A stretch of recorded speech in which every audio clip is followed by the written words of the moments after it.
नमस्कार दोस्तों, आपका स्वागत है आपके अपने YouTube channel trail blazer the study point में। आई होप आप सब बड़े अच्छे होंगे, घर में होंगे, सुरक्षित होंगे। काफ़ी दिनों से आप लोग कोचिंग इंस्टीट्यूशन और पढ़ाई से दूर हैं। उम्मीद करता हूँ कि आप लोग पढ़ रहे होंगे, बट काफ़ी लोगों की ये कंप्लेंट्स आई थी कि सर रेगुलरिटी थोड़ी सी वीक हो रही है या रेगुलर नहीं रह पा रहे हैं पढ़ाई में, तो उसके लिए कुछ कीजिए। तो हमने अभी एक पहल शुरू की है, देखते हैं कि कितना सक्सेस रहता है। और हमने कोशिश की है कि हम लोग ऑनलाइन या यूट्यूब चैनल के माध्यम से थोड़ी सी पढ़ाई को आगे बढ़ा सकें। तो थोड़ा सा हमने कोशिश की, आप लोग जैसा फीडबैक देंगे उस हिसाब से आगे हम लोग इस पर बात करेंगे, ठीक है। तो करंट अफेयर्स के थोड़े से टॉपिक्स इसमें बात करते हैं। उससे पहले एक कोट लिखा हुआ है यहाँ पर कि यदि आसमान छूने की चाहत है तो रेंग कर चलना छोड़ दो। सीधी सी बात है कि जो हम लोग इग्नोर करते हैं थोड़ी सी अपनी स्टडी को, उसको थोड़ा सा टाइम को थोड़ा सा कंफर्ट जोन में चले जाते हैं कि नहीं, गर्मी चल रही है, बाहर नहीं निकल पा रहे हैं, चाय नहीं मिला, ठंडी है, गर्मी है, बरसात है। तो इंडिया में हम लोग ये बहाने बनाते रहेंगे तो फिर तो हर मौसम कुछ ना कुछ बता के ही जाता है। तो आई होप आप लोग समझने की कोशिश करेंगे इसको, और अपनी जो पढ़ाई है, जो अपनी स्टडी है, उसको कंटिन्यू जारी रखेंगे। तो इसके साथ ही आगे बढ़ते हैं। आप लोगों को उम्मीद करता हूँ कि आप लोग इस कोविड-19 के लॉकडाउन को भी पॉजिटिवली लेंगे और पढ़ाई को आगे जारी रखेंगे। चलिए आगे बढ़ते हैं। सबसे पहले बात करते हैं हम लोग 81 बॉन्ड्स पे। 81 बॉन्ड्स है क्या, ये चर्चा में क्यों रहा? तो सबसे पहले पॉइंट ये है कि अभी हाल ही में एस बैंक को लेकर के काफ़ी ज़्यादा मैटर्स हुए थे। एस बैंक कहा जा रहा था डूब गया, और डूब ही गया था आई होप। और उस पर HDFC group, SBI, Kotak Mahindra आदि बैंकों ने मिलकर के उसे उबारने की फिर कोशिश की। तो उस दौरान एस बैंक ने 8,415 करोड़ रुपए के 81 बॉन्ड्स को क्या किया है कि कैंसिल कर दिया है। अब ये होता क्या है 81 बॉन्ड्स, उसको देखते हैं। तो 2008 में हम लोगों ने जैसे पहले बात की है कि सब प्राइम क्राइसिस आया था। आप लोगों को पता है कि 2008 में बहुत ज़बरदस्त सब प्राइम क्राइसिस आया था, जिससे वित्तीय अस्थिरता पैदा हो गई थी। तो उसके बाद 3 दिसंबर 2010 को वेसल नॉर्म्स 3 लागू किया गया था। वेसल नॉर्म्स 3 ये स्विट्ज़रलैंड में एक जगह है, वेसल, उसी के नाम पर पड़ा है। तो उद्देश्य क्या था इसका? बैंकों को डूबने से बचाना। इस मानक के अंतर्गत RBI ने क्या किया कि जितने भी कॉमर्शियल बैंक थे, जितने भी वाणिज्यिक बैंक थे, उनके कैपिटल को क्या किया कि जितने भी रिस्क वेटेड एसेट हों, उनका 11.5% मेंटेन करने की बात कही। अब सबसे पहले तो हमें ये समझना होगा कि रिस्क वेटेड एसेट होते क्या हैं। तो रिस्क वेटेड एसेट्स मतलब ये है कि आपने मान लो कि लोन लिया है 1.5 लाख रुपए का, और इस पे क्या किया आपने 50,000 रुपये का आपने कोई एसेट रखा है, कोई पेपर रखा, कोई बॉन्ड रखा या गोल्ड रख दी। तो 50,000 तो आपने सिक्योर कर दिया बैंक के, लेकिन बैंक ने आपको लोन दिए 1.5 लाख रुपए के। तो इसमें क्या होता है कि 1 लाख रुपए अभी बैंक के जो हैं वो इनसिक्योर हैं। तो ऐसी स्थिति में बैंक क्या करता है, बैंक को गाइडलाइन प्रोवाइड की गई है RBI की तरफ से कि इस 1 लाख का आप 11.5% मेंटेन करिए, क्योंकि यही 1 लाख क्या है, टोटल रिस्क वेटेड एसेट है। तो इस रिस्क वेटेड एसेट का आपको 11.5% मेंटेन करना होगा। अब इसे मेंटेन कैसे करना है, तो एक तो टीयर 1 और टीयर 2 दो पार्ट्स में इसको डिवाइड किया गया। इसका 11.5% में से 9% जो है वो टीयर 1 के अंतर्गत मेंटेन करना, और 2.5% टीयर 2 के अंतर्गत।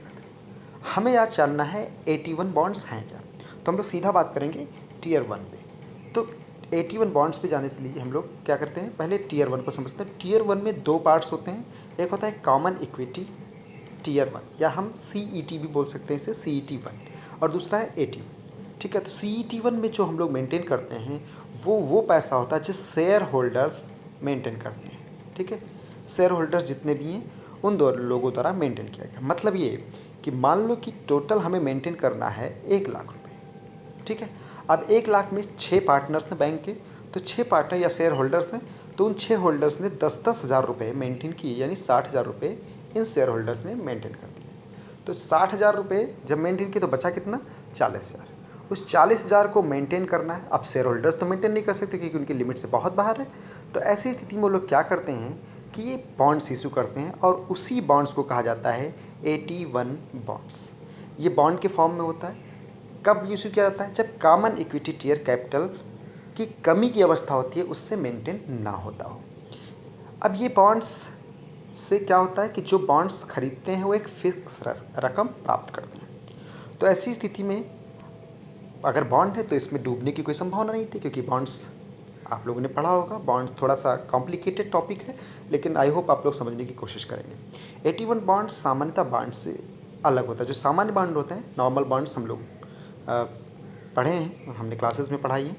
और दूसरी चीज़ अलग कैसे है, तो पहली चीज़ ये है कि ये अनसिक्योर्ड बॉन्ड है, और दूसरा परपेचुअल बॉन्ड्स है। परपेचुअल का मतलब होता है नो फिक्स मेच्योरिटी पीरियड, मतलब ऐसा बॉन्ड जिसकी कोई मेच्योरिटी पीरियड नहीं है, मेच्योरिटी पीरियड फिक्स नहीं।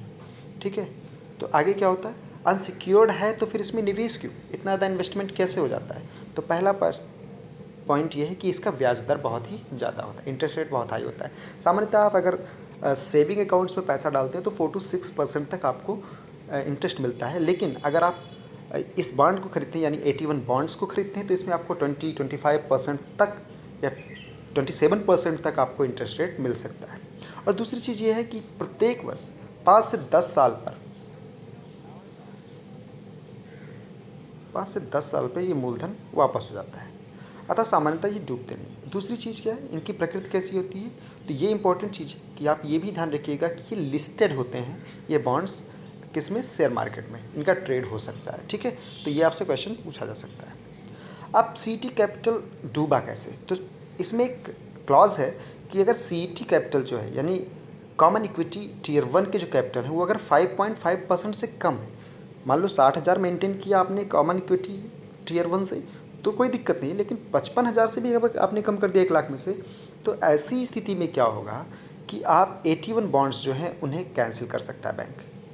ठीक है, तो यही हुआ है अभी इस बैंक के साथ, और उसने कैंसिल कर दिया। ठीक है, अब देख लेते हैं बेसल नाम्स। तो बेसल नाम्स सिटी ऑफ स्विट्जरलैंड है एक बेसल, वहीं से रिलेटेड है बेसल नाम्स। कई सारे बैंक्स ने मिलकर के बीआईएस की स्थापना की थी वहाँ पर, और उसके बाद में इंटरनेशनल सेटलमेंट के लिए ऐसी की गई। जैसे आरबीआई हमारे देश में कंट्रोल करता है सारे कॉमर्शियल बैंक्स को, ऐसे ही जो बेसल्स हैं, बेसल नाम है बीआईएस है, वो पूरी तरह से इंटरनेशनल मार्केट को, इंटरनेशनल बैंक्स को कंट्रोल करता है ताकि वो डूब ना जाए। ठीक है, बेसल 1 1988 में आया, जिसमें कैपिटल एडिक्वेसी रेशियो यानी पूंजी पर्याप्तता अनुपात 8% रखा गया। इंडिया में वो 1999 में लागू हुआ। बेसल नाम 2 2004 में आया, जिसमें कैपिटल एडिक्वेसी रेशियो 9% था। इंडिया में वो 2009 में लागू हुआ। ठीक है, आगे बढ़ते हैं। दूसरा टॉपिक है हमारा प्यूरिफाइड टेरेप्थैलिक एसिड। ये क्या है, चर्चा में क्यों रहा। तो अभी केंद्र सरकार ने जिसे पीटीए या प्यूरिफाइड टेरेप्थैलिक एसिड कहते हैं, उस पर एंटी डंपिंग ड्यूटी हटा दी है।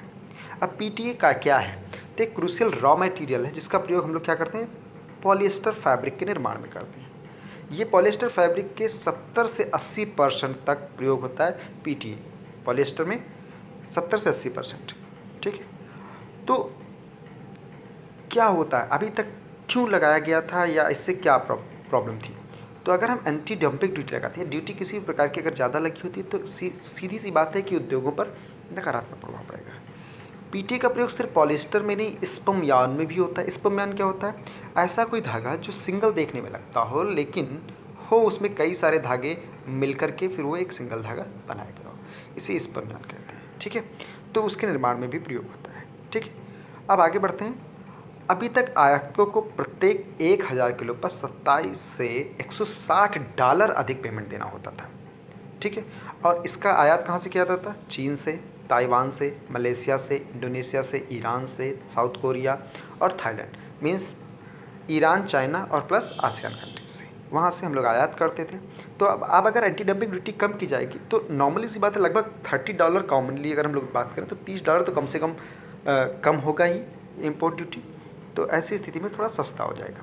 ठीक, दूसरी चीज़ पीटीए के अलावा एक और चीज़ है जिसे हम लोग बोलते हैं मोनो एथिलीन ग्लाइकॉल। इसका प्रयोग भी पॉलिएस्टर के निर्माण में होता है।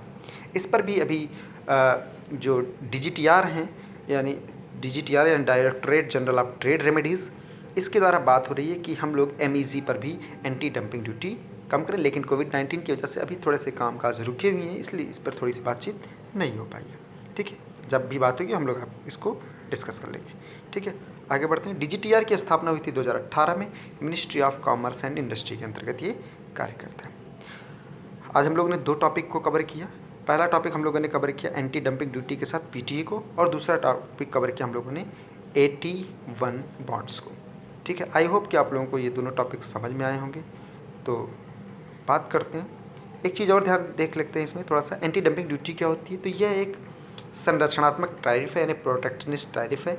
जब भी हमें ये लगता है कि जिस भी देश से हम लोगों ने कोई सामान इंपोर्ट किया है, वो देश किसी भी वस्तु पे जो हम इंपोर्ट कर रहे हैं उस वस्तु पे मार्केट प्राइस से भी लो प्राइस पे, सिर्फ और सिर्फ इस उद्देश्य से कि सामने जिस भी मार्केट में इस प्रोडक्ट को हम लॉन्च करने जा रहे हैं उसकी डोमेस्टिक मार्केट को बर्बाद कर दिया जाए।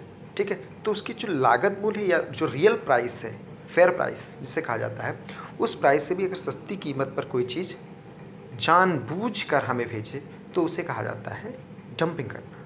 मतलब ये कि उससे 2 नुकसान हैं। एक तो हमारा डोमेस्टिक मार्केट पूरी तरह से बर्बाद हो जाएगा, क्योंकि हमारे जो डोमेस्टिक मार्केट में इंडस्ट्रीज़ हैं वो उतने सस्ते कास्ट पर उस चीज़ को लॉन्च नहीं कर पाएंगी। दूसरी चीज़, हमें टैक्स भी कम मिलेगा, क्योंकि 1000 रुपये का सामान अगर 800 में है तो 800 पे टैक्स पे करेगा कोई व्यक्ति। तो ऐसी स्थिति में सरकार को भी नुकसान होता है। तो इस डंपिंग के खिलाफ जो ड्यूटी लगाई जाती है उसे कहा जाता है एंटी डंपिंग ड्यूटी। ठीक है, आई होप आप लोगों को समझ में आएगा। अगर समझ में आया तो इसे लाइक करें, शेयर करें, सब्सक्राइब करें और नीचे दिए गए बेल आइकन को प्रेस करें। Thank you very much.